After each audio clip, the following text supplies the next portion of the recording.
Nagbabalik po ang Good Morning Kapatid. Heto naman, ako, classic tipugon pandesal na gawa ng pinakamatandang panaderya sa Pasig. Kuya, sa'yo ba to? Ay, di pala, pinakamatanda. Pinakamatandang panadal. Sorry, kuya, sorry. Yan, nagkagalulit po ng ating bunso, ang ating eat girl na always on the go na si Maui Mau. Ibida mo na sa amin yan. Morning, Mau! Mama Dims! Good morning! Ito na nga, kita nyo. Mama, good morning. Iba ang experience natin ngayong umaga dito sa On The Go. Ito, nagmamasa tayo ng dough ng bread because nandito tayo ngayon sa Panaderia Dimas Alang dito po sa Pasig. At alam niyo po ba, itong bakery na to o panaderia na to ay more than 100 years nang bukas. Kaya naman isa na itong parang institution po, no? Lalo na dito sa Pasig. At para po pag-usapan yan at tulungan ako sa paggagawa ng pandesal dito, tawagin ko po si Kuya Ador, ang kanilang master baker. Hi, Kuya Ador! Morning. Good morning po, batiin ng ating mga kapatid. Morning. Ayan. Okay, Kuya Ador, ano po yung tinapay po itong ginagawa natin ngayong umaga? Bonete po, bonete. Ano po? Bonete. Bonete? Ano yung bonete? Ito po, ito po. Kaya tinawag ng bonete, parang bonnet. Bonnet, pwede ba nating ilabas, ipakita natin para makita ng mga kapatid natin? So ito, may ano po ba ito, manamis-namis or parang pandesal po yung lasa niya? Parang pandesal din yung lasa. Okay. Sir, ang tanong ko, dahil more than 100 years na po itong Panaderia Dimas Alang, ano yung tingin niyo pong sekreto dito para tumagal ng ganung katagal? Yung mga procedure ng mga sinakaw ng baker, hanggang ngayon, parang yung ginagamit. Ayun pa rin, parang old traditional ways. Yes, ma'am. Yes, Okay. Sa kakaiba namin, kahoy yung pinanggagato. Kahoy, kasi nauso na ngayon yung mga oven, gas. pero ito, gas, ito, Kahoy old po. style, traditional. Yes, ma'am. I love it. Okay, kahoy. At speaking of that, pwede ko bang i-try, sir, yung pag-ano ng kahoy, pag sa pugon? Yes, Pwede ma'am. ko ba i-try? Okay, that is my challenge for today. I'm so excited. Mga kuya, thank you po ha. Iwan ko muna kayo. Etong ibang challenge muna ang gagawin natin for this morning. Okay. Yan, may baon na tayong wipes kasi kanina nagsawsaw po ako ng kamay sa mantika. So ito, lilinisin na po natin. Okay, eto na mga kapatid. Parang ngayon lang ulit ako nakita ng ganito. Nakakatuwa naman na makakita sa harap ko in person ng isang pugon. Okay, yung pugon natin. Mahaba yung kanyang handle. Okay, ayan. Ano sa Yun yung challenge. Ha? Okay, Ito, ma'am. ready? Ma'am, Ano pong suka kasi hahanguin natin? mauling to eh. Mauling, okay. Suot na. So, may ganito pala. Ito, ma'am. Okay. Paano po? Ganyan. Tapos, Yan. ganyan. Opo, opo. Okay. Ganun siya. Parang mittens. Tapos ito. Ay, baliktad. Ay, baliktad. Okay. Okay. Ubus na yung 30 seconds ko. Joke lang. Okay. Ano itong hanguin ko dyan? Aling Ito po. tray? Yung nandun sa bungad. Sa bungad po. Sige, tatry ko. Okay. Timer starts now. Tandaan lang po. Punta ako sa ilalim. Yeah. Ayun. Wait. Tapos, Ilalabas mo na yun. what if mahulog ko yung tray, kuya? Hindi po. Yan, okay na. Ay, Tapos, ay, ay. kukunin mo na siya ngayon. Nakakamay. Wait lang. Okay, and then, Lalagay na dito sa ano.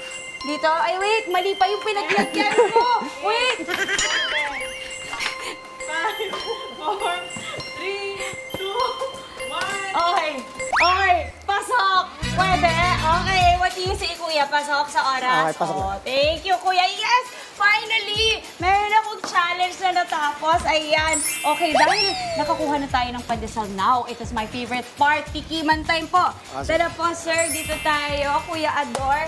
Okay, so yung pinuntahan natin kanina, yun yung parang gawaan po ng inyong mga pandesal. Ngayon naman po, pupunta tayo dito sa may harap na area kung saan po yung bentahan na, yung pinakatindahan po ng kanilang bakery.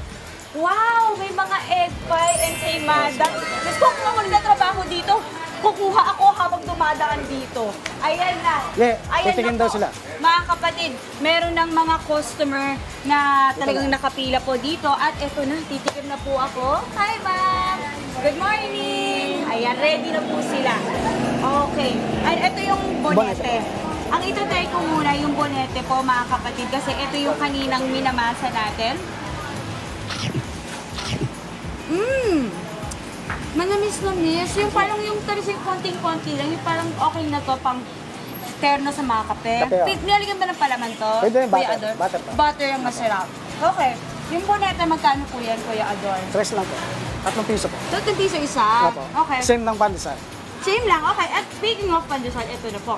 Yung pandesal yan, mainit-init pa. Ito rin yung best seller nyo, no, Yes, ma'am. Kuya? Sarap. Panalo.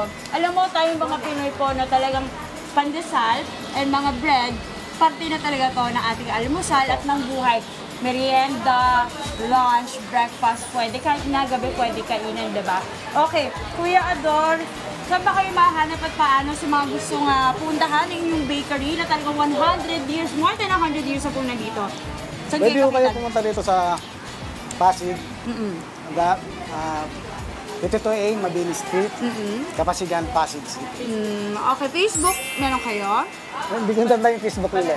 Sige, check na lang po nila. Ha? Panaderia, Dimas Alang na lang po, hanapin natin sa Facebook. I'm sure nandun sila. Nagde-deliver din po kayo, Dito, sir? dito lang po. So, kailangan po pumunta kayo dito. Very traditional ang atake dito. Kuya Ador, kung meron kang marirekomenda sa mga first time magta-try dito, maliban sa pandesal at bonete, ano pa po i-recommenda nyo? Meron ba dito sa likod natin? Ito yung mga cupcake, Cupcake. egg pie. Egg pie. Uy, Braso de masarap yung egg Mercedes. pie. Braso de Mercedes. At kanina nakita ko meron Ay, din ba? kayong mga empanada. Meron. Ayan, so from savory to sweet, mga kapatid, meron sila dito sa Panaderia Dimas Alang. Kuya Ador, maraming salamat. Thank you rin po. Uy, si Kuya Ador, 40 years na dito, ha? Uy, palakpakan para kay Kuya Ador! Woo! Sipin nyo, 40 years na siya nag-aano dito. Na master baker po, dito sa Panaderia Dimas Alang. Ayan, ang sarap mga kapatid, alam nyo na ha. Uubusin ko na po at isi-share ko sa aking mga kasama ang pandesal. But that is it for this morning's On The Go. Back to the studio muna. Ako, ingit na talaga ako. Ang sarap-sarap yan, Maui, ha? Maraming salamat, Mau. Mga kapatid, Maui David po.